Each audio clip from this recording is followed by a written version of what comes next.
কিয়ামত যাদের উপর হবে আর কি, তারা হবে পৃথিবীর সবচেয়ে নিকৃষ্ট মানুষ। ইবনে মাজাহ 4039 নম্বর হাদিসের বর্ণনা।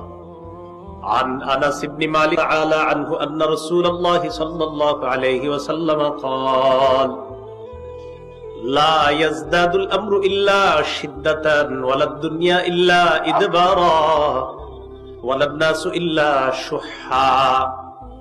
নবীজি বলেন, দিন যত যাবে প্রতিটা বিষয় তত কঠিন হবে। ওয়ালা দুনিয়া ইল্লা ইদবারা, অভাব অনটন বাড়তে থাকবে। ওয়ালা নাসু ইল্লা শুহা, মানুষ কৃপণ হতেই থাকবে। দিন যত যাবে বিষয়গুলা কঠিন হবে, দুনিয়া অভাব অনটন বাড়তে থাকবে। শুধু তাই না, মানুষ কৃপণ হতে থাকবে দিন দিন।